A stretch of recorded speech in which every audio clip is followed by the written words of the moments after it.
What's going on, everyone? In this video, I'm going to break down our entire B2B appointment setting process for high ticket agencies, coaches, consultants. And this is the exact process that our sales team of only 2 reps uses to book anywhere between 100 to 150 sales calls per month. And I know there's a lot of companies out there who are doing much bigger numbers, but for most of you, 100 more sales calls in a month could very likely change your business and your life. So I want you to have this process because it doesn't matter if you are just a founder leading sales by yourself, if you have 1, 2, 5, 50 sales reps, the strategies and principles are the same. So I'm going to break down the exact scripts, objection handling, how to find the best leads in your CRM, and how to win at B2B appointment setting. And for those of you who do not know me, my name is Brian Downer, one of the partners at Prospecting on Demand, where over the past decade, we've helped more than 1,200 agencies grow their sales and their client base. And if you follow what I break down for you in this video, you can do the exact same. Let's get started.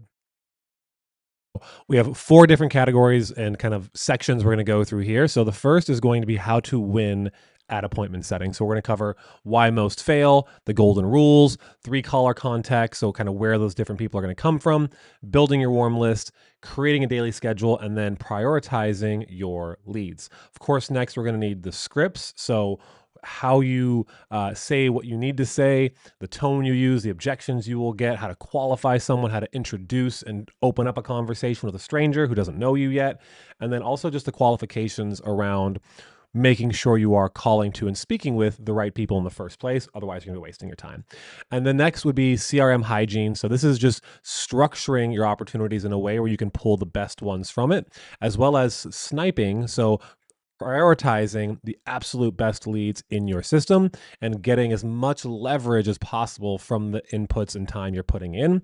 And then even creating more leverage, getting more out of the work you put in, making sure people actually show up to the calls you book, hiring and training additional people to help you grow, and then layering on AI to support as well. So let's get into it. First and foremost, why do most appointment setting systems fail? So a big part of this, guys, is just going to be there is no prioritization of how the leads are going to be worked. So what this does is creates analysis paralysis, and you and or your sales reps get ready, you're ready, like you get the best intentions, I'm going to get going, I'm going to start dialing, and then you don't really know who to work or where to start.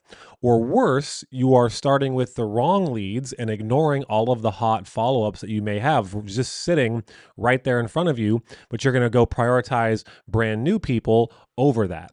So you got to make sure you have a prioritization system. We're going to break down how you do that here in the video so you know where your time is best spent. So a lot of times too, I see people, including myself for a while, did not reach out to leads as frequently as you actually need to. I'd like had this mindset around not wanting to piss people off and like I don't want to, spike a possible deal if I'm going to overdo it. And the reality is that you have to be following up consistently with these people, especially when they're new or they've shown some level of interest already on a sales call and you need to get them over that line. Most people will follow up 1 or 2 times, check the lead off the box, and move on to the next. Not the way to do it. Okay. So you need to also not just be tracking the individual leads, but also be tracking your own numbers. So we'll go through this in terms of the schedule, but knowing what your numbers are for every 100 dials, how many pickups on average do you get? How many people do you set per 100 dials? This will give you a really good cadence to reverse engineer your goals and understand very clearly the actual number of inputs and dials you need to hit in order to get to the goals that you want. And then again, volume without priority is just wasted payroll, wasted time, energy, effort. I mentioned that already, but this is going to be a system that fixes that. And the last little bonus one that I'll add on here, it's a little bit cliche. You probably heard it in every single appointment setting training you've ever been through, but you also need to make sure that you are reaching out to new leads as quickly as possible. It doesn't mean you're going to ignore one section of leads or one batch of leads over the next. It's just knowing where and when to expend your energy. So new leads need to be ideally called within 5 minutes. And then if you have leads who are very interested and like want you to call them back and are ready to go, but you are just prioritizing maybe leads who opted in a few days ago and they've gone a little bit cold. Again, not how you're going to win here. So just some very baseline things of the things you can do to really screw this up. And let's get into now more of the fun stuff and the golden rules you can apply to just, again, get the most out of the time you put into this. So your team and you are not trying when you're doing appointment setting to actually sell the product on that call. What you're really doing is trying to sell them on giving you some time later to have a conversation about it. And really just to find out if there's even a problem that exists at all. And so a lot of times when people are not coming from this place of service and they have the phrase you maybe heard is commission breath, they're doing things that feel and seem desperate to the prospect. They're not actively listening. They're not genuinely concerned about being able to help and serve this person. And when you can actually come from this mindset of the person who provides the most value is where the money follows, you will win because your job is not to sell every single person you speak with. It's to filter out the right fits from the bad fits and being okay to tell certain people, no, this is not a good fit for you. And then when someone is a good fit, on the inverse, telling them this is the right move. You need to take this call. It matters. You need to show up because that is what service is. It is helping guide someone towards the decision that is ultimately going to best serve them. And when you can do that for people, the money will follow. Now, another mindset here is in a golden rule is I would rather risk pissing someone off than not going hard enough because you are very likely just sitting on top of a lot of people who you're just kind of afraid to call. Like I mentioned earlier, I had this mindset like, oh, I don't want to piss people off. I don't want to say or do the wrong thing. And ultimately, you need to be okay to upset a few prospects. What's the saying, break a few eggs when you're making an omelet. And that is part of the process. Really, it's not a reflection of you. If you call someone and you piss them off for whatever reason, it's very likely got nothing to do with you at all. And there's clearly something else going on in their life and they're projecting that onto you. And so again, coming from this place of service, compassion will not only allow you to better serve people, but better deal with rejection, especially when people are mean. And honestly, I've been doing this for a long time, guys. It's pretty rare to find someone who's extremely rude and mean and just berates you. I could maybe count on my hand the number of times that's happened. And very often what I can do is actually flip that person and get them to actually like me because I kind of match that energy and joke with them. One of my favorite ways to disarm someone is just to make a joke about it, right? Make light. So I might use a line like, oh, great. So for example, someone on my team already calls them. They didn't update the pipeline. I call that person like, oh my gosh, I just spoke to someone on your team like an hour ago. What's wrong with you guys? And I might go like, oh, gotta love technology, right? I guess they didn't update the system. I'm so sorry. Now you gotta talk to me again, man. I've totally ruined your day. And just be jovial. Just have fun with it because if you're stressed and you're tense, they will feel that and you'll project that onto them. And it's okay to piss a few people off at the cost of actually going hard, dialing your leads consistently, following up, double dialing, etc. All right. So another, again, mindset here, guys, is getting rejected is fine. It is part of this game. You need to expect it. And if you expect it, you can better deal with it. It is not a personal reflection of yourself. People get calls all day, every day. And so you need to use the tools in your toolkit, the ones I'm going to give you here, to overcome that pattern that people fall into of just giving you some objection or hanging up on you or being rude. It's fine. When we do not earn, we learn. And this is one of the best ways to do it. All right. So again, like a lot of this might feel woo-woo and seem silly, but I promise you the energy that you bring to your calls will directly be reflected onto the prospect you're speaking to. And if you come in there with bad, boring energy, you're not excited, you couldn't care less, they will feel that and they will reciprocate with the same energy. So you cannot fake good energy. You need to find how you can maintain that throughout the day, whether that's going outside, going on a walk, taking breaks here and there. Just grinding yourself into a paste is not the move. You need to maintain good energy in order to carry that through in your conversations. So the person asking the questions is the one leading the conversation. And what does that mean? So if you fall into this pattern of allowing the prospect to start to dominate the conversation, ask you 100 questions, they're the one ultimately guiding where this is going. If you can continuously be the one asking the questions, it's very hard for their brain to ignore a question, especially when it's a very simple, easy binary question about them and who they are that they would need to or want to possibly correct or give you the right information. And so you'll see this in one of our scripts later. We talk about the softball question. And it's very simply just asking them to qualify themselves to who they are and what they do. So when I call people, right after I kind of ask who they are, or if I'm calling the right person, again, you'll see this all in the scripts later. If you want to jump ahead to that, you can, but this is important. If you want to win, follow like watch this whole thing. Um, so, hey, Brian, right? Hey, what's going on, Brian? This is John from XYZ company. Calling because you ABC. And I just out of curiosity, you run a marketing agency, right? And so what this does is it's a binary yes or no question. It gets them to qualify themselves to you, and it's very hard for their brain to ignore that. So that's just one very simple example. But when you get the first objection or the second objection, sometimes just asking the next question can just skip right over that and move the conversation forward. There's a like a YouTube and Instagram series called School of Hard Knocks, where this guy approaches millionaires and billionaires and asks them questions. And it's so interesting to watch him do this because a lot of times they will reject him, but he will keep going. He'll keep asking. And once in a while, I've seen him piss some people off, but oftentimes people appreciate the persistence. And when you continue to ask questions about themselves, people love to talk about themselves. And so if you can ask the right questions in the right order, people are going to open up a lot more quickly to a complete stranger, which is pretty cool to see. All right. So fortune is in the follow up. Again, cliche for sure, but oftentimes, like I mentioned earlier, people are not working their leads hard enough. You need to make sure you have a process to know where they are in your pipeline, and don't be afraid to consistently try to get in front of them.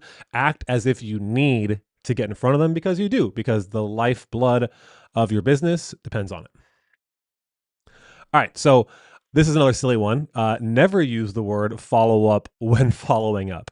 So this might be for someone you've already spoken to. This isn't going to be a first contact, but it's so funny to me because I see, you know, new reps just like, hey, just following up with you, or another overused phrase is, hey, does that ring a bell? When you use these little phrases that people have heard a million times, they fall into the pattern of just lumping you in with every other salesperson they've ever heard of. And so what I approach a follow up, it's always like coming from this place of establishing some level of authority for myself of, hey, like I'm actually between calls myself. I'm not going to take up a ton of your time, but I just wanted to make sure you got that help that you were looking for. And so that's much different than, hey, Bob, just following up. Massive difference. Okay.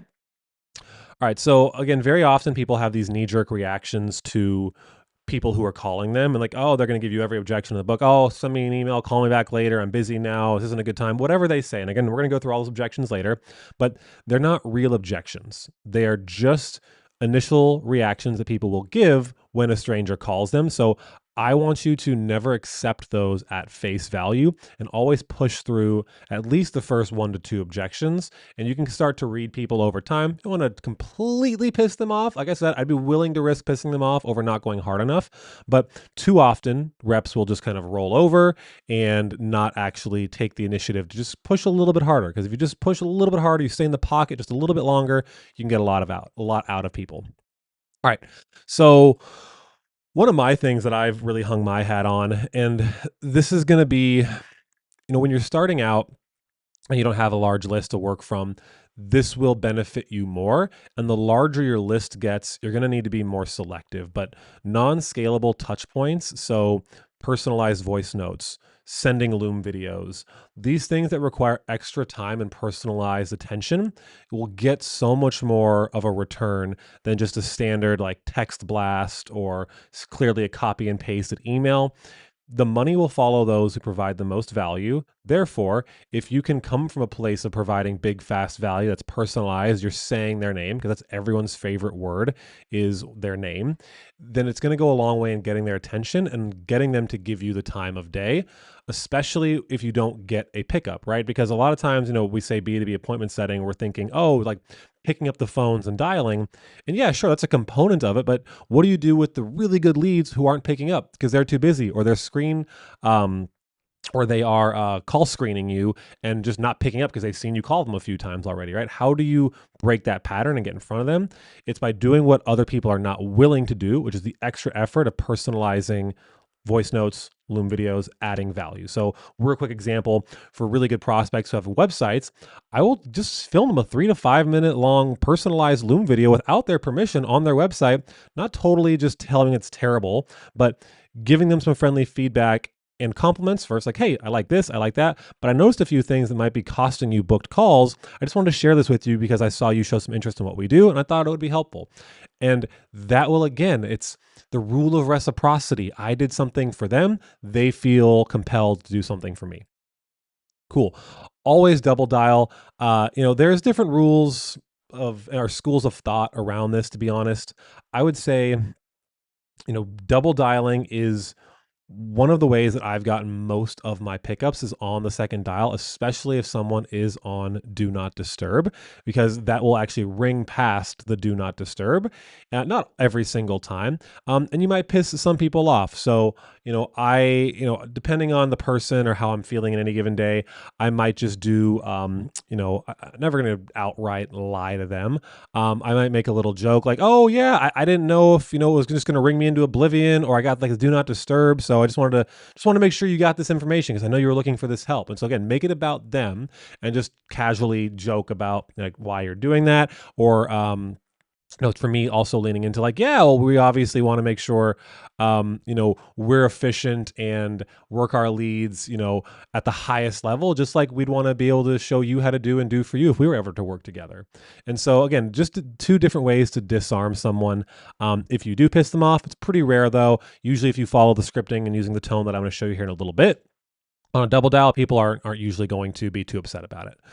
Never triple dial. That'll definitely piss someone off. You'll get pickups on the triple dial, but they will be much angrier than on the double dial. And the last little thought here around these golden rules is you need to understand the difference between leading and lagging indicators. Everyone wants the lagging indicators of more money, more clients. That's great. The leading indicators to that are how many dials did you do? How many conversations did you have with a real person? How many opportunities did you give yourself to actually set someone?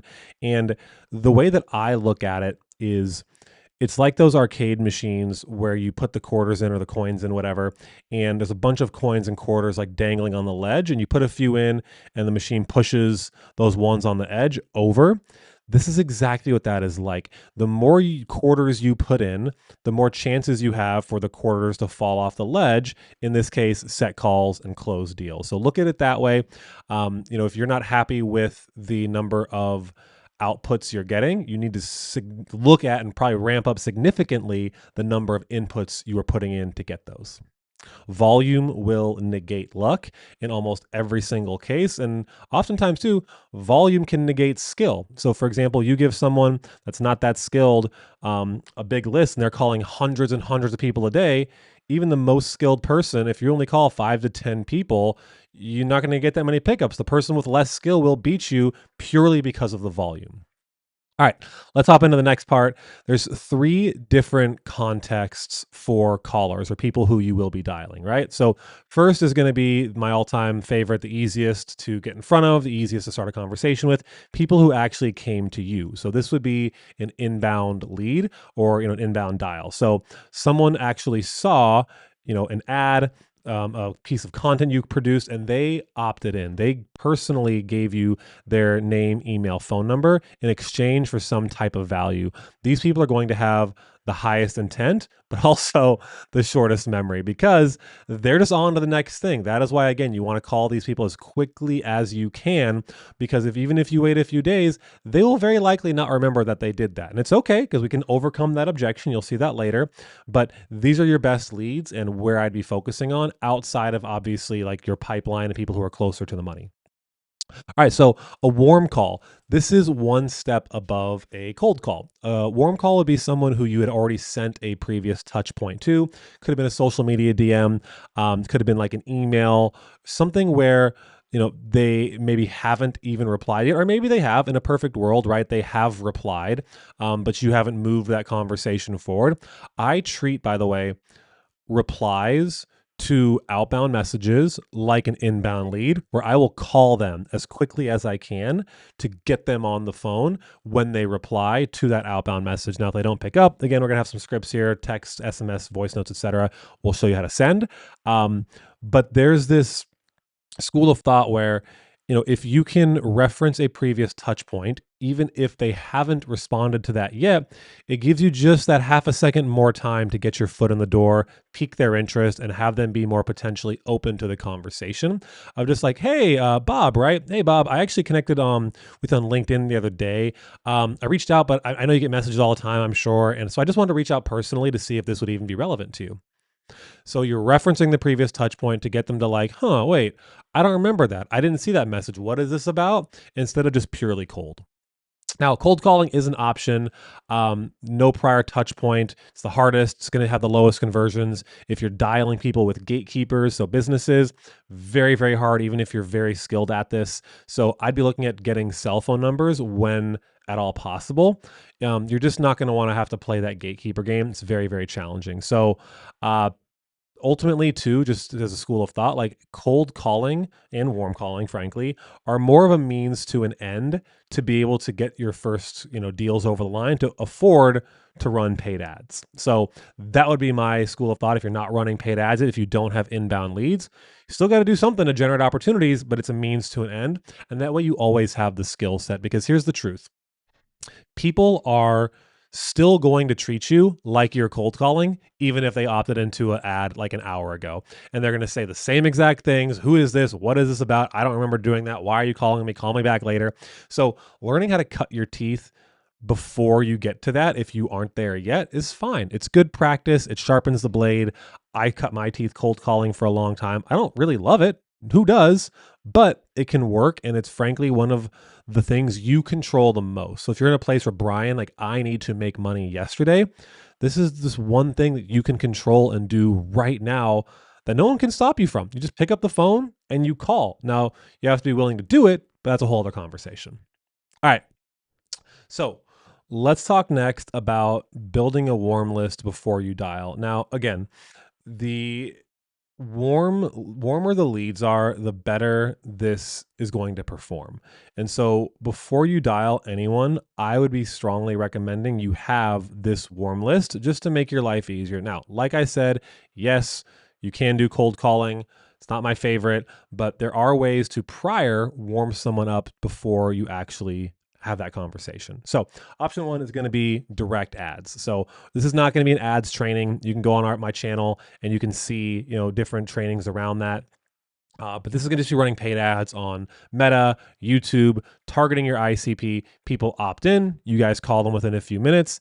And this is really like my favorite and my go-to strategy if the budget allows, because this is going to get people to raise their hand metaphorically and show that they are interested. And so when you call them, going to be a much, much easier conversation, right?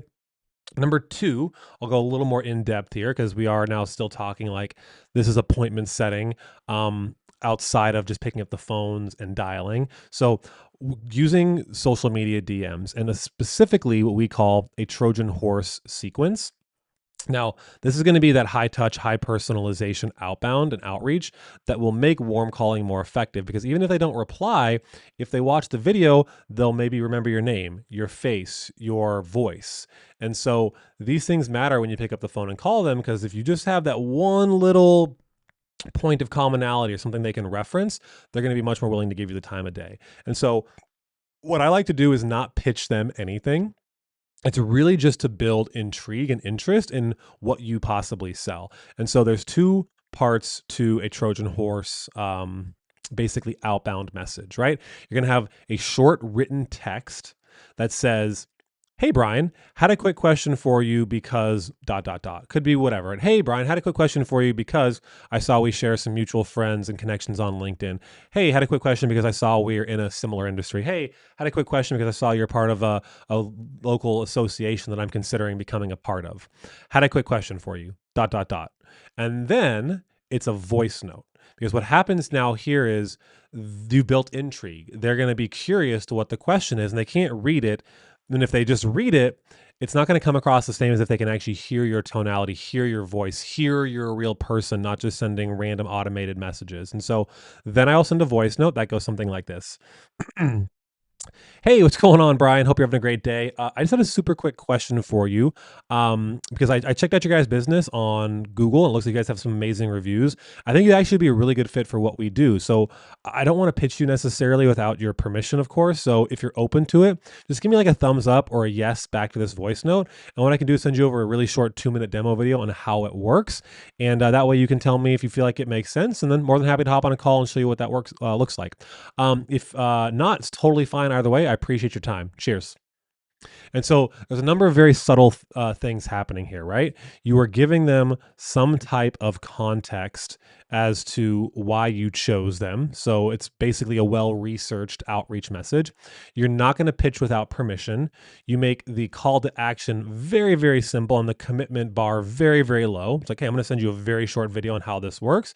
And then you're also one of my additional golden rules I'll add on here is to be indifferent, be completely detached and indifferent from the outcome. And you can have that approach and feeling or give them that feeling that you are indifferent by saying things like, either way, it's totally fine. Because it showcases that you do not need them to say yes. The moment you need them to say yes, whoever needs the other person more is going to win. If you need them to say yes, they will feel that. Their guard will go up and you'll wonder why you can't get more sets. And so then if they respond back positively to that, you can send them over a really short demo video on what you do and how it works. And obviously you follow up ruthlessly. I'd be calling them as well. These people go onto your warm list for sure. And then also because we're using social media, I tend to keep the follow-up super light. I'll send GIFs, memes, silly follow-up pictures that just kind of, again, it's a pattern interrupt. Because if you just say, hey, just following up on this, hey, friendly nudge, these are things they see all the time. Their eyes are going to roll. They're going to move on to the next thing. If you can get them to laugh, break that wall down a bit, it's going to make a big difference. Cool. So cold email is also an option here. Obviously, you can do this at massive volume and then work the positive responses or cherry pick the ones who haven't responded yet and call those. I'm not going to go into a whole cold email training here. This is actually a new service we are offering at Prospecting on Demand. So if you want to go check that out, there's a link below in the description where we can actually set up and send thousands and thousands of emails for you every single week. That way you can get in front of more decision makers and build up that warm list if it's not something you're already currently doing. All right, then one of the most underrated places to go get opportunities is local and niche specific, ideally, groups and associations. Now, I'm not talking about like your local BNI chapters or chambers of commerce. Those are okay. I'd much rather prefer it to be niche specific.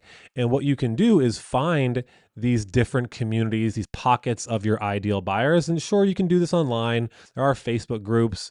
I'm not sure how many of you guys are actually hanging out on Discord servers, but there's plenty of places. It's going to be mostly on LinkedIn and Facebook where you can go associate with these people, but I would much rather do it in person, face to face, belly to belly, shaking hands, kissing babies. That is going to build so much more trust and likability, and then much more quickly move people to a place of being open to hearing you out and listening to what your offer is. And so what I do and how I work this is there's two angles. One would be once you've identified them, sponsoring the community and or an upcoming event, because that's going to be the way where you can actually go get FaceTime, stage time, even potentially in speaking in front of your ICP. But more important than that, because you don't just want to wait until the event, right? You don't get to control necessarily how often those happen, how many people will be there. But what you can control is going into, once you become a sponsor, seeing what and ideally if there's a group directory that you can leverage, because this becomes now a warm call list with legitimate context as to why you're reaching out. And it could be as simple as like, hey, Brian, I'm actually sponsoring the XYZ community, and I'm going to be at that upcoming event. I just wanted to reach out to some people who I saw were part of the community, see if there's anything like that you thought would be helpful, and about like knowing that I should know, and also just like see if we can support and refer each other. I know the event's not for a few months, but obviously as a part of this community, I want to see how I can contribute and give back. Would you be open to a short conversation later this week, and you can kind of share with me what you do, and I can see where I maybe can help you out?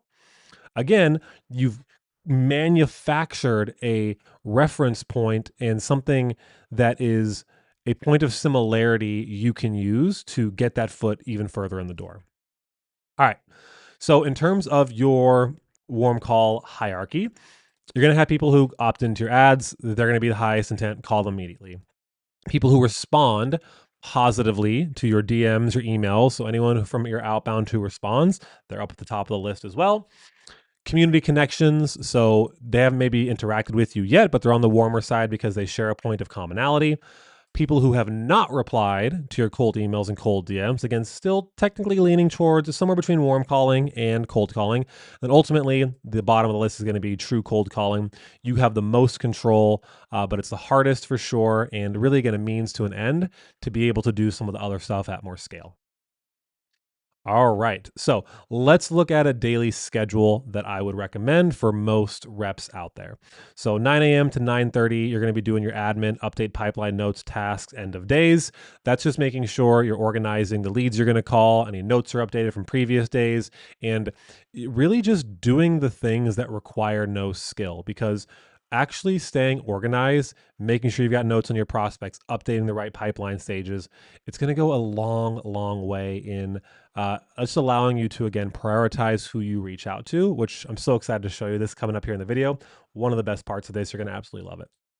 All right. So then you can usually get about an hour in of dialing during the morning. Depends on, again, what time zone you're in, but I will, for someone who's on the East Coast, make sure that when I'm looking at my different lead piles, that I'm only calling people during the morning hours who are on the East Coast. So I'm not calling someone in California at like 6 a.m. and pissing them off. And if you're on the West Coast, even better for you, this is a perfect time to start hitting up all of your leads prior to kind of some team training in the morning. So daily, what we recommend, like a professional sports team, is you do a team training, right? So this is only blocked off for 30 minutes. We do actually an hour on our team. And this is where you review calls from the previous day. You role play with your other people on your team. Obviously, management should be leading this, but this is where you can practice what you preach and just do it where there's no stakes, nothing's on the line, and you can just get better and hone in that skill. All right, so 11 a.m. to 1 p.m. This is typically going to be your hot pipeline. So this is confirming upcoming calls that are booked, nurturing your follow-ups, re-engaging drifted leads. This is a really good time to, and again, you'll see it says tier A plus, B plus, B minus. You'll see all of this in a little bit, but this is just going to be working the best opportunities you have in front of you. Obviously, you're going to maybe want to take a little break during the day. Can't just be hammering the phones forever. And then 2 to 6 p.m., this is what I call golden hours. Golden hours are the time during the day when people are most likely to pick up the phone and to interact with you. And so, why that's so important is you need to protect these hours where if you are not actively on a sales call with someone, you are dialing and picking up the phone and setting more people. This is going to have the highest pickup rates, the highest reply rates. It's critical that you do this. And I'm going to jump up here for a second as well. This time block as well, depending on your time zone, the leads you're working, might be a good time to seed plant those Trojan horse voice notes, Loom videos, high touch personalization to your best leads, not just necessarily hitting the phones, depending again on what time zone you're in. Last is going to be wrapping up for the day. Obviously, you want to make sure you're doing your end of day reports, updating notes, pipeline, etc., setting yourself up for success the next day, and closing up shop. Now, let's talk through some numbers. So typically at a bare minimum, and this is going to be more if you are manually dialing in some software on your computer or you have your personal cell phone. Now, I personally use my own cell phone when I am dialing because we have a power dialer here where our reps can get in 300, 400 dials a day. That's fine. But for me, again, I'm prioritizing my best leads and I get a way better pickup rate using my personal cell phone. So for me personally, if I have no sales calls during a day, I'm going to try and get in about 150 to 200 meaningful inputs. So to me, an input would be a double dial and then a text message follow up if they do not pick up. So that would be one input in my book.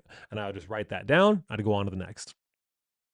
Realistically, for decent reps, you're going to get about a 3 to 5% input to set rate. What does that mean? For every 100 inputs you do, so every 100 double dials and texts, you should be setting about 3 to 5 people from that. How does that math shake out? So let's assume you're getting about a 10% pickup rate. Might be a little lower, might be a little higher, but 10 people pick up of the 100 dials you do, maybe if you respond to text. From there, you may be only setting about half of them because some of them might not be a good fit. Some will be pissed off and hang up on you. And so this is just a healthy expectation where if you are, 30 dials into the day, 40, 50 dials into the day, and you're like, oh my gosh, I haven't gotten the result yet. You're not even close to being halfway through what you should to just get even a couple of sets up. So most people significantly underestimate the actual volume required to do this. You got to be willing to put in the inputs to get the outputs you want. And again, yeah, same idea about 100 inputs, need to get 3 to 5 calls. So I did mention end of day reports. It's just so important and this is up here, right? So often we do things based off of feelings and not like what the actual numbers are saying. So every single day our team is required to put up, for the closers for sure, all the calls they had booked, the disposition of what happened on those calls, and then how many inputs they did, what their pickup rates were, how many sets they got, and just the standards of like what you actually did to create the outputs so we can look at those and decide together, is that enough to hit your goals? We just had one of our new setters of the day put up like 120 dials and wonder why he only got one set. It's like, listen, you're on a power dialer. You got to 3x that, 4x that. The expectation for our team is 350 to 400 dials if they're purely only setting and if they're using a power dialer. Again, different here if you are the only person hitting the phones right now, but you can create more leverage when you hire more people and use power dialers. All right. So this is one of the most important things we're going to cover in this whole video. I know we're going through a lot here, so just strap in because this will make or break the results you get. And this is prioritizing how you actually work your leads. And I'm going to show you, I'm going to pull up our CRM here in just a second and actually show you how we've built out these lists. But the idea is you want to have these different tiers in terms of how you're ranking your leads. So let's start at the very top. A+ leads are going to be your brand new leads. Now this says within 14 days old. Based on our current pace for our ad spend, 14 days tends to be a good number. You can do 7 days or less, but this to me is going to be like they have the highest urgency. Most of your sets are going to come from here. Speed to lead matters here way more than anything else. And I would be calling these people probably for the first 2-ish days, like twice a day. I'd call them in the morning, call them in the evening, double dials and texts. I'd call them again the next day in the morning and the evening, and then you can taper off to maybe more of a once a day call for the next week or so. But these are going to be your absolute best leads, places to start. All right, so B+. B+ actually comes it's above A- here just because this is something you will do once a day rather than for this column. This is more like twice a week because this one doesn't actually have the timeline associated with it. It could, like for us, we have about 3 to 6 months of our sniped leads, but for this, these are within the last 30 days. People who showed interest, people who no-showed, people who need to reschedule, their pipeline status wasn't updated, and they did show some interest. So I would even put them above A- in terms of a priority and also because of the frequency by which you're dialing them. But they already said yes once. Do not let them drift. All right. So A-, technically, again, these leads are going to be, I'd say A- and B+ are equally as valuable as each other. They're just different contexts. So the A- leads are going to be the sniped pile. So these are the ones that and we'll go through this in more depth and later in the video, is cherry pick the absolute best leads to be dialing and calling. And I have lists for them specifically. And so twice a week, I will go work those lists and make sure I'm hammering those leads because they've clearly indicated they are better quality than the other ones for a number of different variables. All right, so B minus, this would be more like your open deals. This is like pipeline people who are 90, 60, 30 days, 7 days, 3 days out. You need to nurture them, make sure they don't completely forget about you, make sure you get them back on the calendar if they've kind of fallen off. These are people who have shown interest, got on a call, wanted to do it, but something came up and they have not actually moved forward yet. All right, C tier is going to be people who, same basic group as your B plus tier. So no shows, reschedules, purgatory leads, but 30 to 90 days out versus 0 to 30 days. So again, these people have shown interest. They've drifted a bit, but they're not ice cold. They're getting colder, and you just don't want to leave them in the freezer for too long. All right, then D, this is going to be 90 day to year long, maybe year plus leads. So this is aged leads. This is going to be typically mass reactivation only, where you're not going to spend a ton of time dialing these people. You're going to send them more like email blasts, text blasts, nurture them with content that way. And then the people who raise their hand and they self-select and they show up like, hey, I am interested in that, because we'll send out, for example, a couple hundred reactivation texts every day, just drip it out to our list.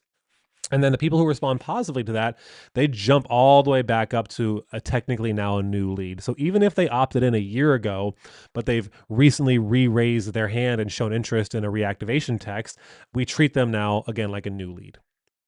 All right, so let me actually show you inside of our CRM so you can get a little bit of a behind the scenes look. We have these different lists, these smart lists you can create. And so all the tiers you're looking at, I've created these, right? So I have my A plus tier, my A minus, B plus, B minus, C, and D. And so if I pull up like my B plus tier, just as an example, you can see the advanced filters that I'm using to create them. And this only works if you actually have a pipeline that you update. Because if you're not updating your pipeline, creating these smart lists will not work because it won't know where to go source them from. And so we pull from the no-show stage, from the need to reschedule stage, from the booked due to show stage, from new opt-ins, who are more than 14 days old, but less than 30. Engaged leads, same thing, between 14 and 30. Those are all the different categories, right? And within the last 30 days. So you can see my new leads and engaged leads. Engaged leads are new leads that just have responded back to one of our automations or our AI chatbot. But again, they're older, they're between 14 and 30, and they just kind of fell into purgatory and they haven't been updated, they haven't been moved around the pipeline, or the need to reschedule, no show. Those are going to be the 30-day leads. So one more example here I'll show you. So I'll go open deals. So open deals are going to be, like I said, anyone who's 90 days out, 60 days out, 30 days out, 14 days out, 7 days out, 3 days out. And then how I'm working these people, I'm going to actually go back to this tier. I'm going to be going by when they were last created, right? So created, these are the people that I'm going to probably work in this order. And then for my A plus tier, these are people who are brand new. So again, created for sure, starting with the top ones. And anyone who's already booked a call isn't included in here, right? Because they've been moved over and they actually have a call booked, or the last activity, right? So this is especially important when you're doing mass reactivations, because you can see when did they actually last respond to something. And so for these people, 16 minutes ago, I'm assuming this person, yeah, because they opted in 2 days ago, but they responded 16 minutes ago, they responded to an email. So I'm going to prioritize this person over all the other ones. All right, let's get back into the video. All right, so this one's pretty straightforward. And if you are just a rep on a team, probably just need to make sure management has this. If you're a founder, owner, manager, just make sure you're actually defining the people that actually qualify and don't qualify to be set. Otherwise, your setting team is going to put up hot garbage. You're going to wonder why they can't get the right leads in. And so for sure, you want to have a list of people who you will automatically disqualify. Automatic disqualification is going to be, people who are just assholes, completely wrong niche. They clearly are in a bad position. They can't even tell you what they sell. They're not clear on their business. So those are just some examples of auto DQs for us. Now we have ideal, workable but not ideal, and then overqualified. All of these criteria for you might be different. You can use some of our examples here to guide you, but this is just a few ways you can kind of make sure your reps and yourself are putting up the right people and not just setting anyone because they have a pulse. All right, so drum roll, please. Get into the fun stuff. This is probably why you're really here.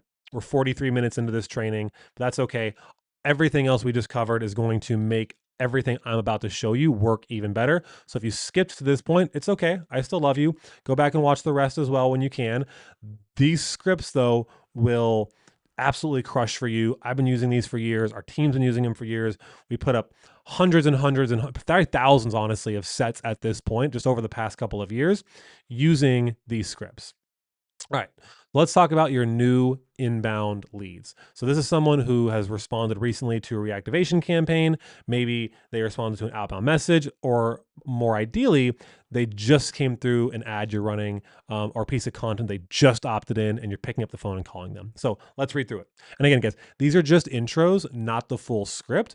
We're going to jump down to BANTS, which is the actual meat of the script to qualify them, and then the objections. But let's just talk intros first. All right, so it goes something like this. Hey, Bob, right? Hey, what's going on, Bob? It's just Brian from Alex Flinsky's team. I'm actually just calling you because I saw you responded to our ad. I wanted to make sure you were real, not a crazy person from the internet. And I also let you know, like, we're not crazy random people from the internet as well. And just wanted to see if you got the help you're looking for. I had a few minutes between calls, so I wanted to see if there's something specific you needed. You run a marketing agency, right? Cool, awesome. So it looks like our marketing team is not fired this month. Good for them. Do you mind if I ask you just a couple quick questions to see if it even makes sense for us to connect at a later time? It should just take a moment. And so these two are interchangeable. Depending on the person, you might read both. But yeah, to me, it's like this is an either or. It depends on how I'm feeling or the tone that I'm getting from the person. If someone is very standoffish and feeling aggressive right off the jump, I might make a light joke first.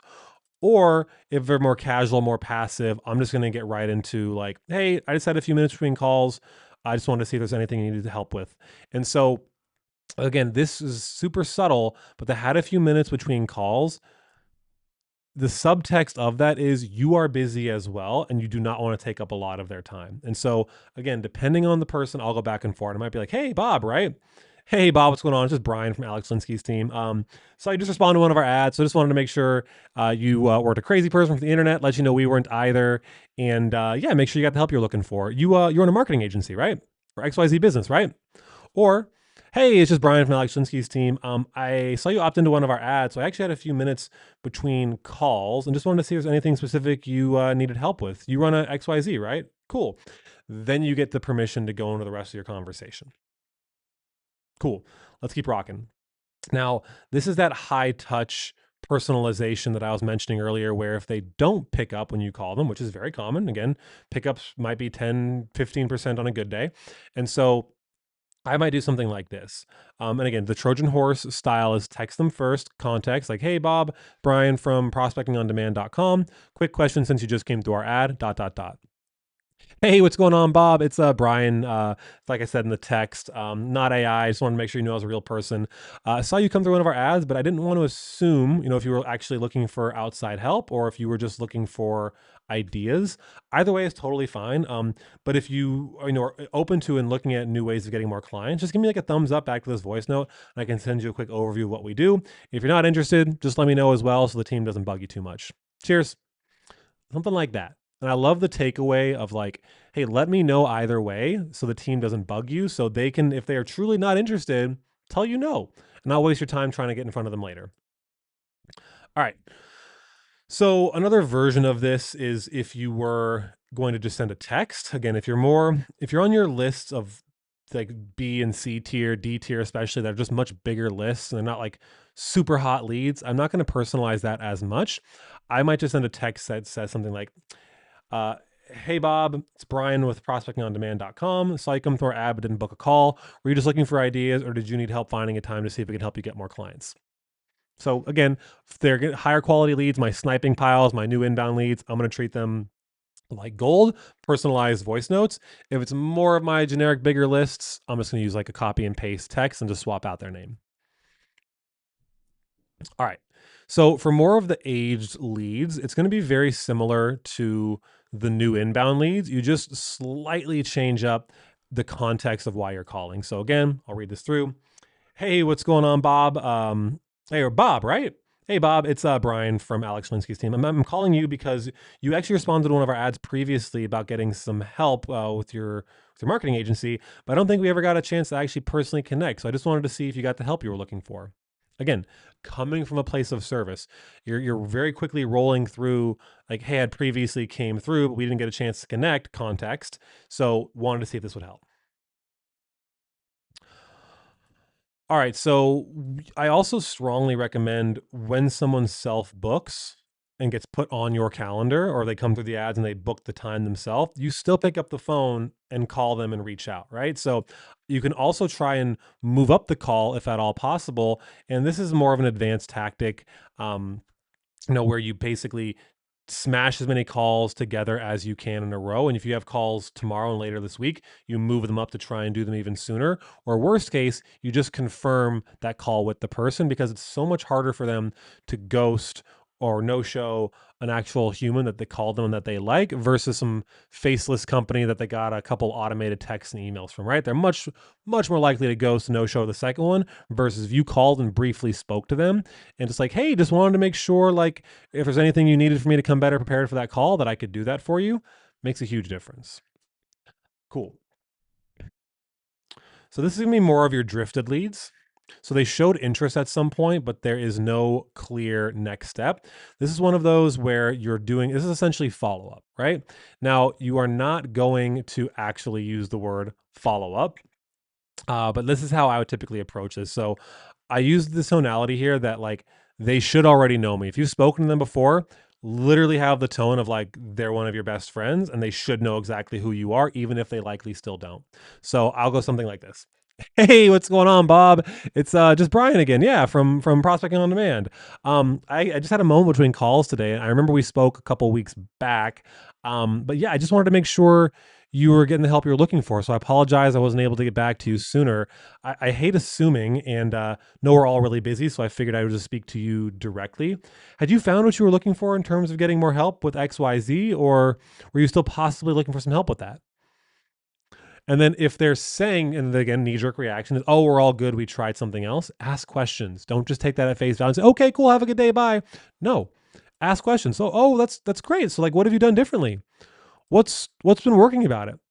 Can I ask kind of like a blunt question just to like help you out here? Like, do you feel like it could possibly be better? Like, what would you possibly change about it if you could? Okay. And would you be 100% opposed, like jumping back on a call if, we could help you make this faster or better? So again, like they maybe have tried something, maybe it's worked a little bit, but they're still probably not happy with the results. And you're just selling them on giving you some time later to solve a problem that they have now. Even if they've solved it a little bit, don't just roll over here. It's very easy to say, okay, cool, bye. No, do not do that. Ask questions, diagnose, and prescribe. Cool. And also an SMS follow-up you can use as well here.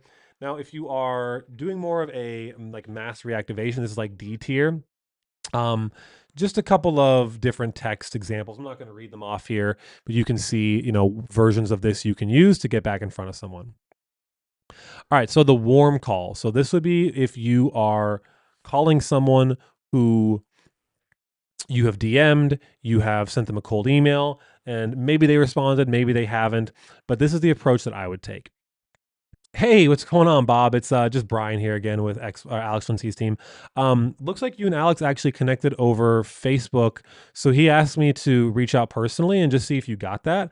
I'm not 100% sure if you did, so you might not even be expecting my call. Would it totally ruin your day if I took a moment to kind of share this with you and see if it's even relevant? I did some research on you, and I think it could be really helpful. But if it's not, you can violently hang up on me and never have to speak to me again. Fair?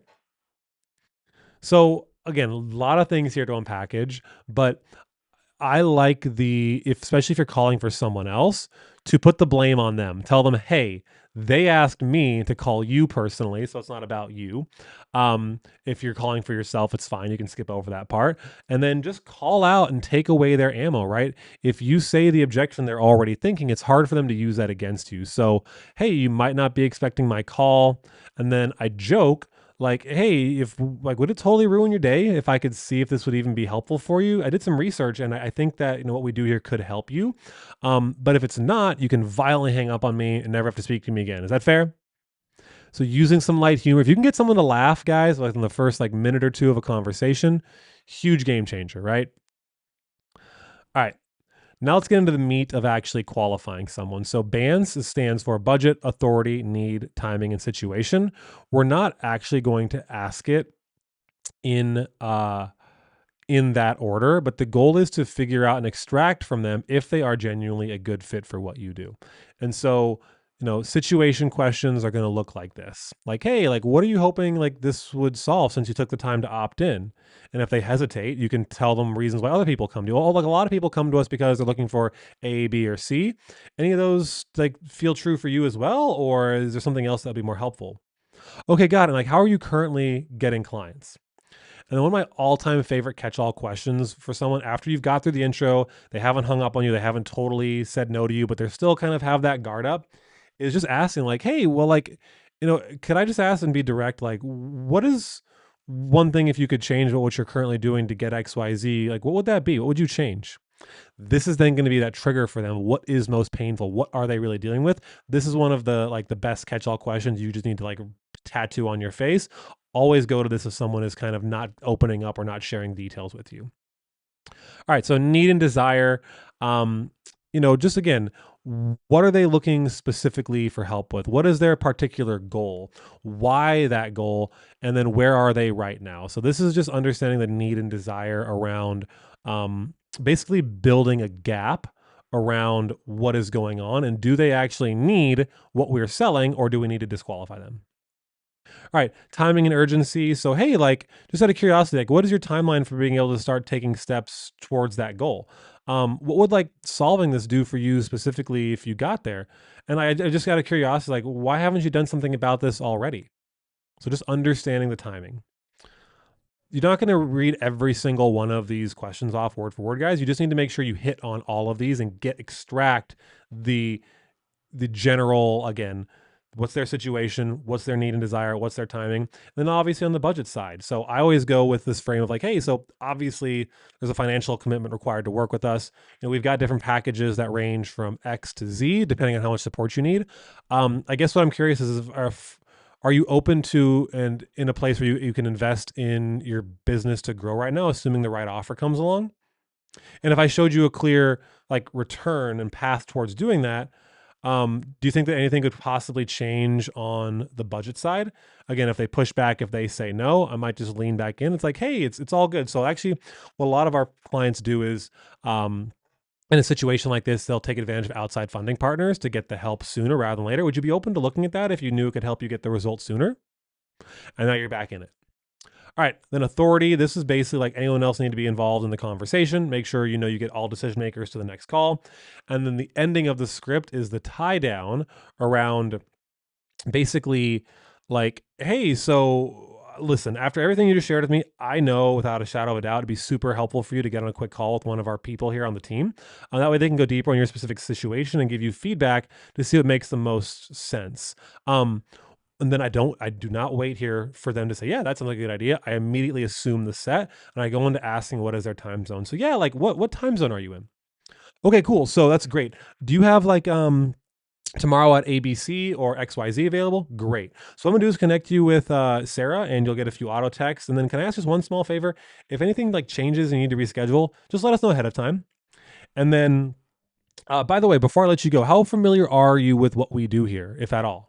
And here's your chance to kind of do a little of explainer. Again, remind them what the value is. Sell them on the sales call in terms of giving them or giving you their time later to show up to this. All right. So what I want to actually do is pull up our outbound setting map because this is going to be really helpful just to see how our team flows through this. And so I do have, oops, just duplicated the whole thing. All right. I do have like a couple different intros, but I'll show you just the standard ones, right? I'm going to read through the whole thing once. I know I've done it already a couple different times. It should be helpful for you to hear me run through a full script. And I'll do my best not to paraphrase. So, hey, John, right? Hey, John. Yeah, it's just Brian from Alex Flinsky's team. I saw you had just responded to one of our ads on Facebook, so I wanted to personally reach out and help. You run a marketing agency, right? Okay, cool. That's exactly who we serve best. Look, like I didn't want to take a ton of your time, and since I'm calling you out of the blue, I guess to see if it even makes sense to connect later. Was there something specific you were looking for help with in your agency? Okay, got it. Great. That's exactly what we help people do. Just really quickly, so I can understand like where you want to go. Is there a particular goal you have, like in terms of revenue, or like take home money, or like a number of clients you're looking to get? Got it. Okay. And do you mind if I ask like why that number? Cool. Okay, that makes sense. So I guess so I can understand the gap and that distance we have to go. How many clients are we at right now? Okay, heard. And then help me understand like what is your timeline for maybe wanting to start taking steps towards that goal? And obviously Bob, like John, whoever the name is, there's a financial commitment required to work with us. We've got packages that range from like 1K, 2K, 5K a month, depending on how much support you need. Are you in a place where you're open to investing back into the business, like and able to in order to be able to grow? Okay, got you. So what you're saying is, assuming like everything makes sense and you do feel like we could help you, you do have the funds you could leverage to get to XYZ goal. Now, again, if they are still saying no and they're digging in their heels here, I would just offer them like, hey, so a lot of our clients will take advantage of outside funding partners. We can get payments as low as like $300 a month. Would that be totally out of the realm of reality, assuming you found like this is exactly what you needed? Got it. Now you're back into it. Anyone else need to be involved in the conversation that we need to rope in? Cool. Yeah, I mean, so based on all this, I know it'd be super helpful for you to get on a call with our team. What we can do is jump on a quick, like 20-minute session with one of our pros. On this call, we'll go over in more depth, like your specific situation. And then that way we can give you feedback and see what makes the most sense for us to help you with. I guess, what time zone are you in? Okay, got it. And do you think you'd have like 15 to 20 minutes the next day or so to chat about this and carve some time out? Cool. Find the time now. Awesome. I sent the invite over. Did you get it? Great. Now, before we jump off, how familiar are you with what we do? Elevator pitch. Awesome. So here's what's going to happen next. Like, I'm going to personally connect you with Sarah. You should get some auto text as well. Go ahead and do me a favor and watch that demo video because it's going to answer a lot of the common questions that people have. And then just do me a small favor. If you need to reschedule or if things change, just let us know ahead of time so we're not worried about you. Fair? Okay. Great. Appreciate you. Talk soon. That's it, guys. It's not magic. It's just the willingness to do it, get in the reps, and have conversations with strangers and show up from a place of service and actually serve them. Now, let's get into objection handling. I'm actually going to skip down to the bottom of the objection handling list because um it looks like I moved it around. Perfect. Okay, cool. I shuffled these around because I wanted to start here with the I'm busy, call me back. This is the most common objection you're going to get. And so what you want to do here is relate and push through. So what that looks like is this. Hey, all good. Like I'm actually between calls myself and I didn't want to take up a ton of your time. Honestly, it might not even make sense for us to connect later. So to save us both that time, was there something specific like you were looking for help with? And look, like and if they push back again, like, hey, totally hear you.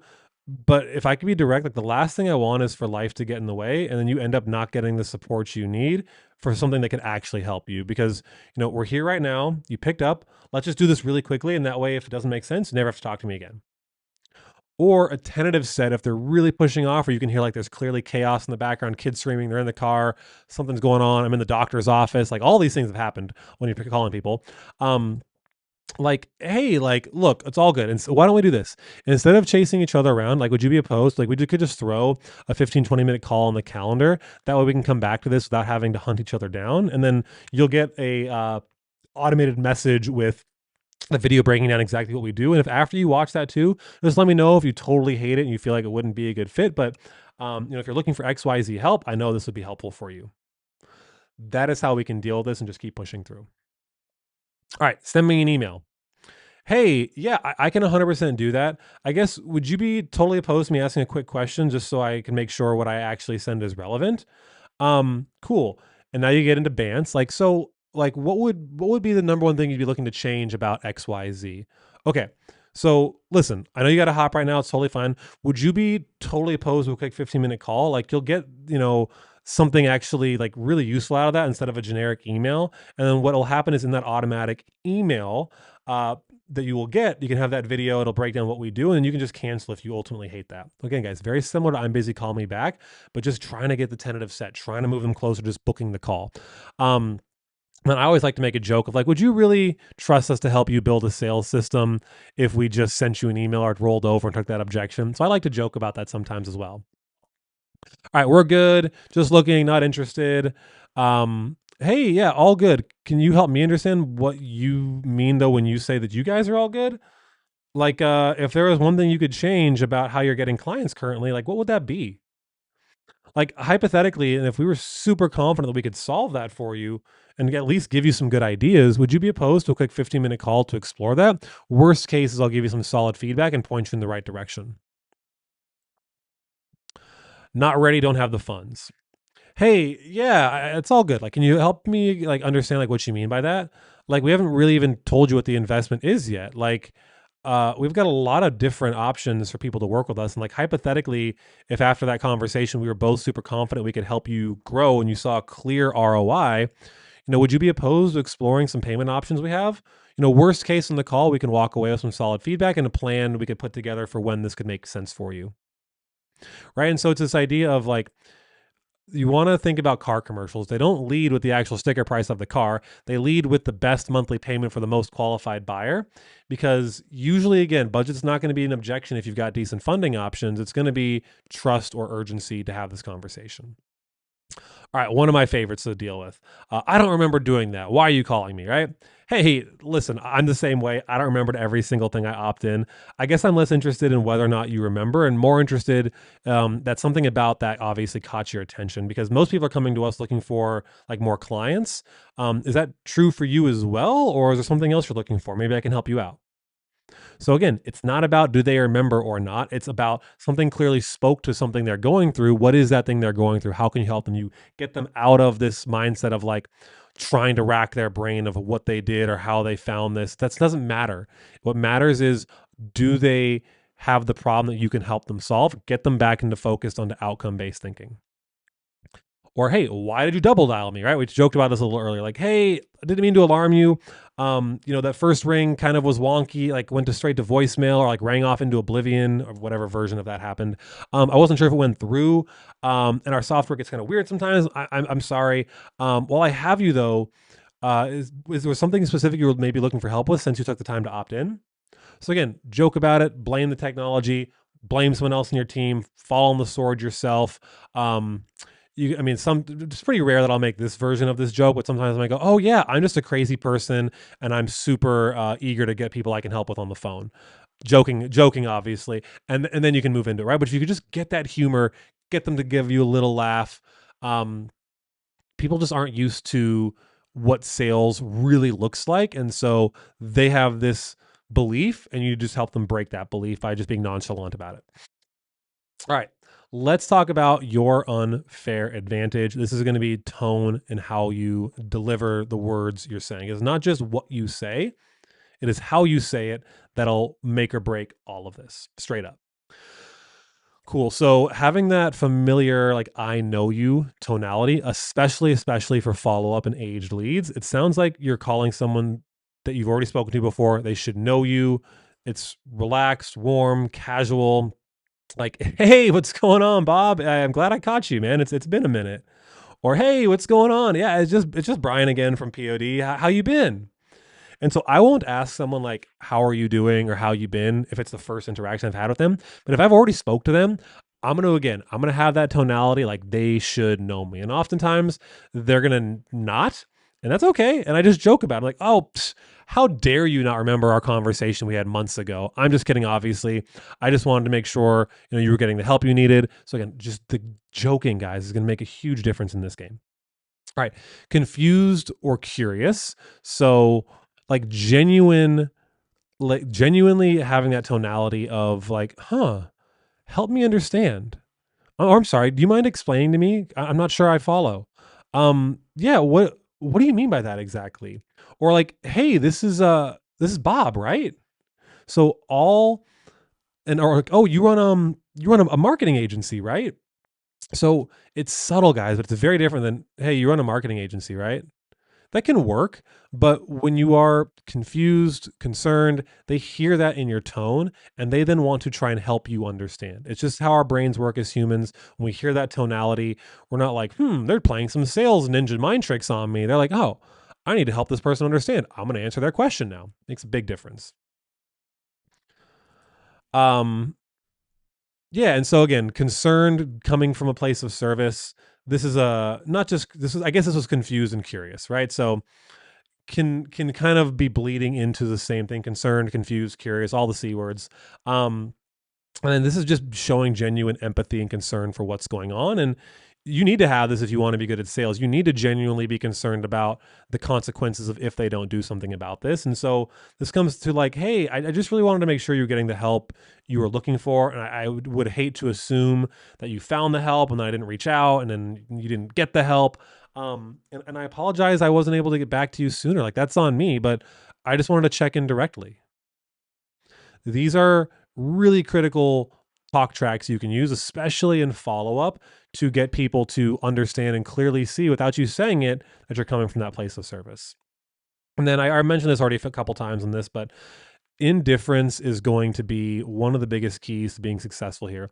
You have to not have any desperate energy at all. Like you're totally detached from the outcome. Whether they're interested or not is fine. You're just checking, right? You're literally just checking. It's like the person working at the grocery store, they don't care what you buy. Like they're not just like, you're really gonna buy that? Like probably extremely rare. You probably have never had anyone in your life at a grocery store say that to you. They don't care.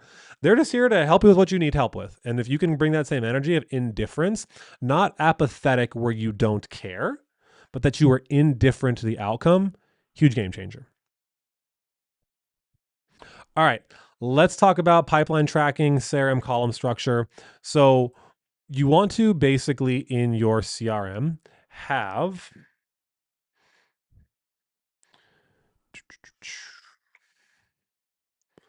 a pipeline where you track all the different stages. And if you scroll through ours here for a second, you can see we have new leads, engaged leads, the sniping piles, interested and done for you. This is like for our reactivation stuff. Dial attempt 1, 2, 3, 4. Bad number outside the US. Interested, circle back. Not qualified, not interested. Booked due to show. So when they book a call, they automatically get moved here.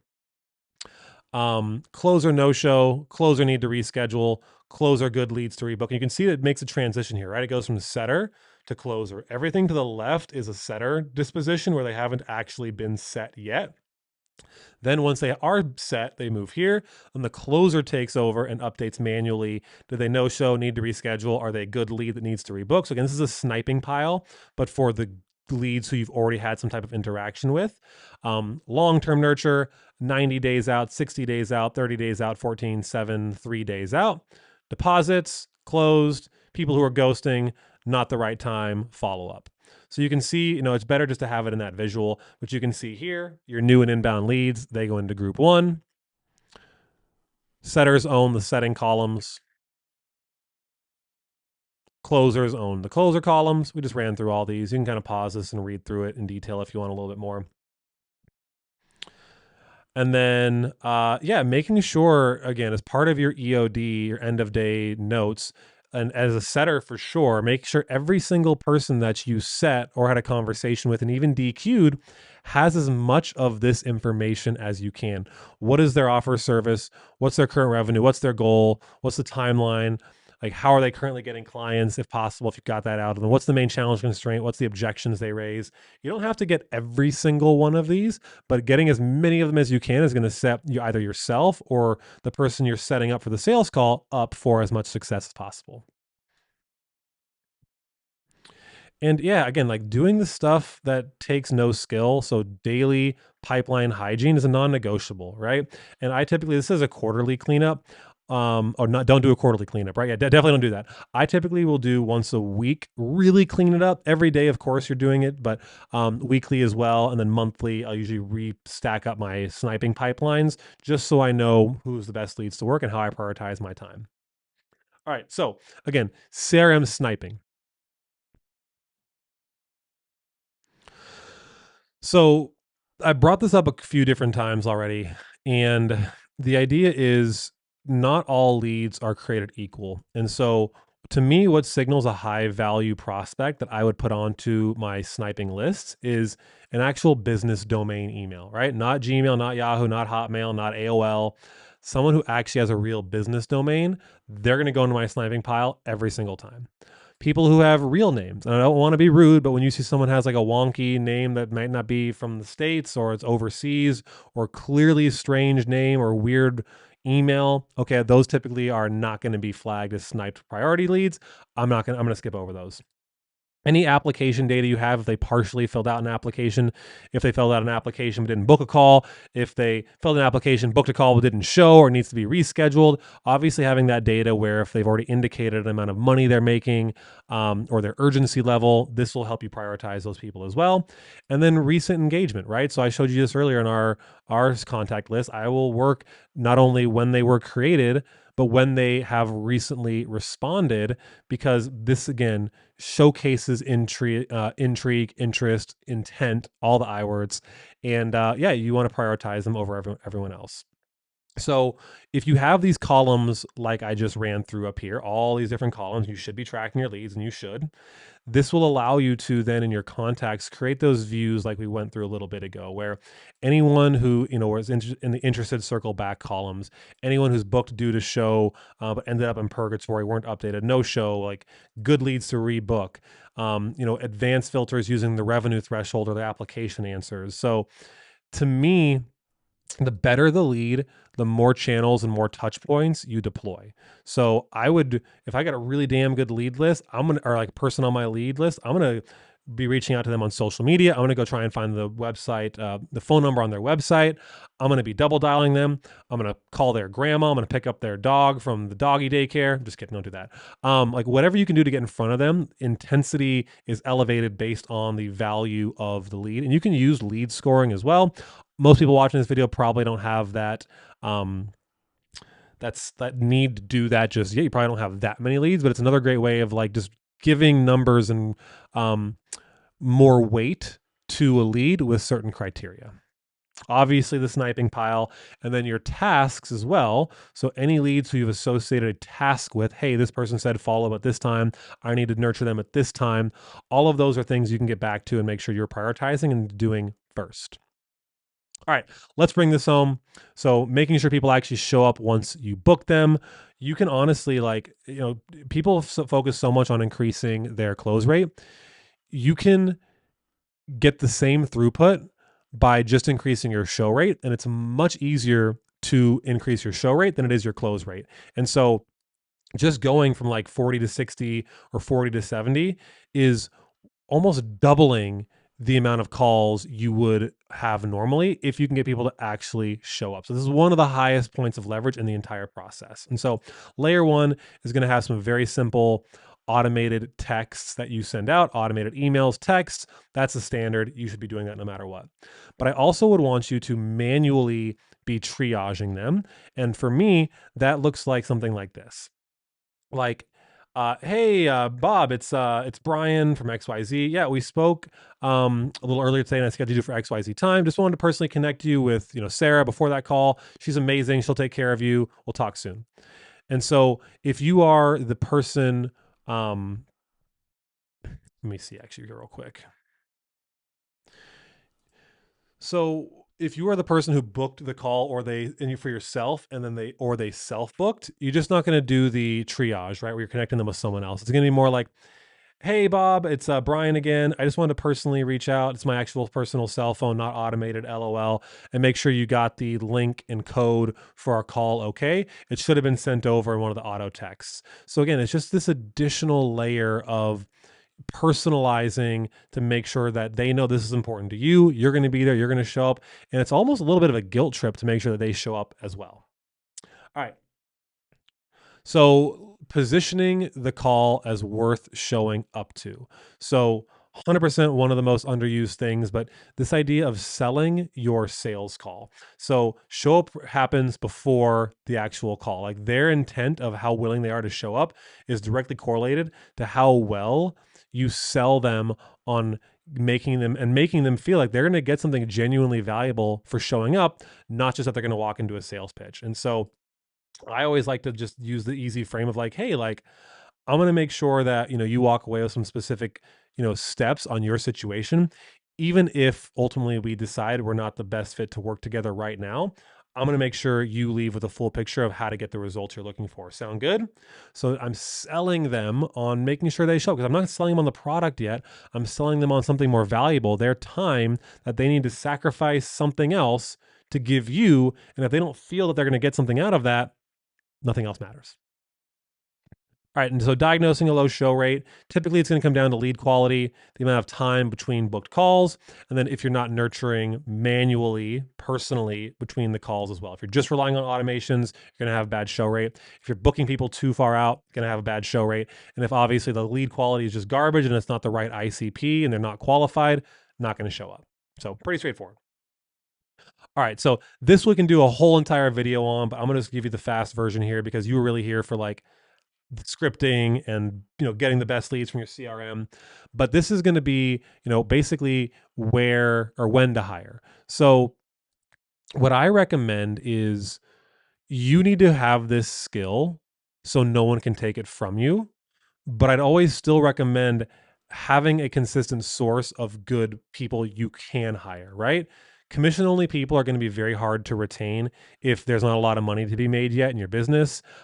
They simply are going to go find an easier offer to sell. So if your offer is less proven, you still want to make sure that you can maybe hire someone that has a livable wage. So maybe it's overseas, Latin America, South Africa. My personal preference, and this is just my opinion, people in India and the Philippines, even though you can get good hourly rates there, they tend to be more passive than, say, Eastern European cultures, South African cultures, Latin American cultures. And we want someone to be more aggressive rather than passive.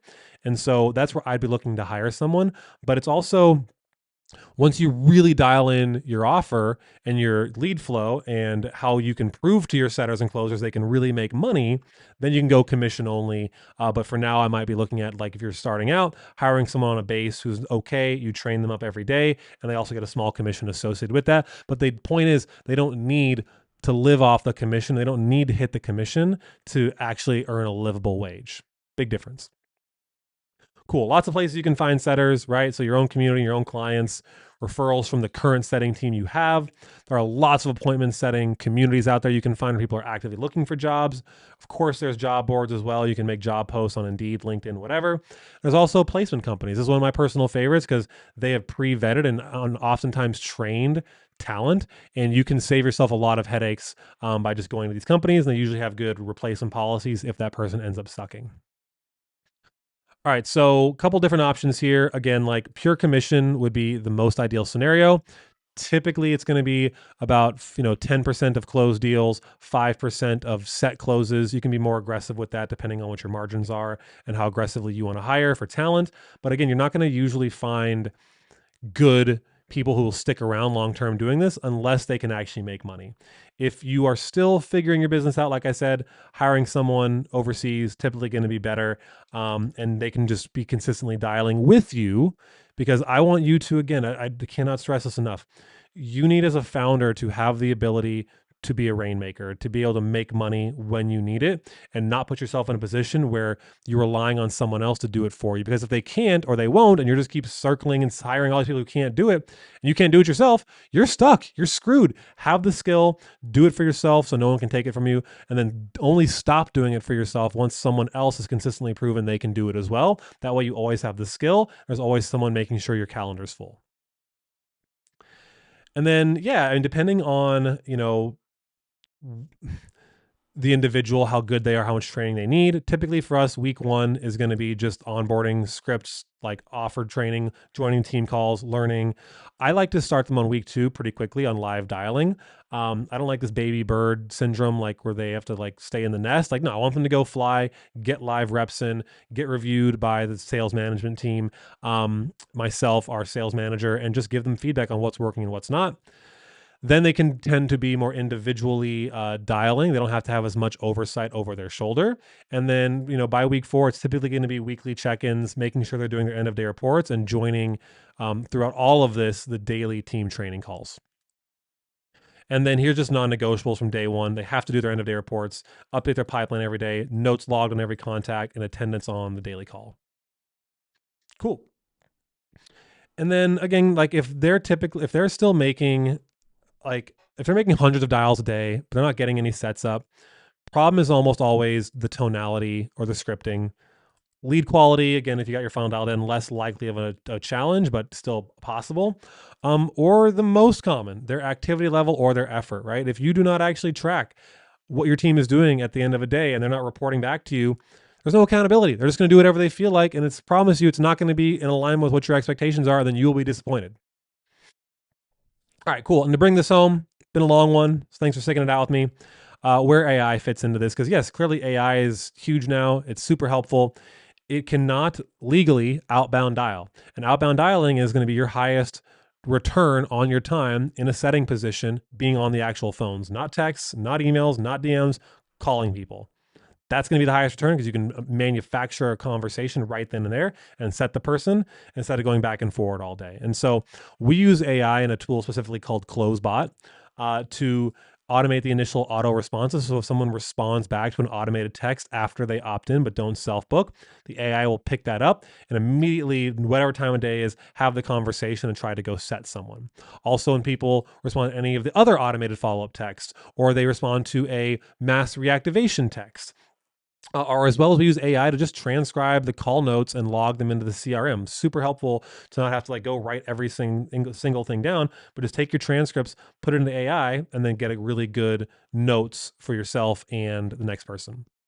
So I would not be using AI to work your highest value, most important leads. They feel it and it signals low effort and they feel like a number and they don't give a shit. Try not to use it to replace, again, those higher touch personalized voice notes, Loom videos. To my knowledge, like AI can't do that right now, which is fine. That's your competitive advantage. Maybe in the future it can, but right now it can't. Yeah, and then also just using AI to write your scripts that just sound like hot garbage. Use what we have here; it's much better. And then any touch point, like I said, where trust is going to be a huge variable here. Your best leads, just don't even bother. Okay. So AI handles volume and admin work. Human can handle the trust and urgency. That's how I do it on our team. It works really well.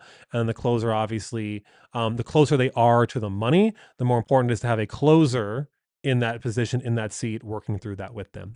All right. Thanks for watching. So if you want to win in the B2B high ticket sales game and appointment setting game, it's not just those who can dial the most or hit the phones the hardest and grind themselves into a paste. It is those who can have a system to bring in the best leads and prioritize how they themselves and their sales reps are spending their time to get the most and best opportunities out of what is currently on your plate. And in this video, hopefully you've got a lot of golden nuggets you can go implement and start making more money. Now, if you want to work with me and our team directly and have us look over your shoulder while we build and install this same exact system, go to the links below in the description. You can check those out, click on them, book a call with our team if you like what you see there. And one final request, because this was a big video. If you get any value out of this at all, do me a huge favor.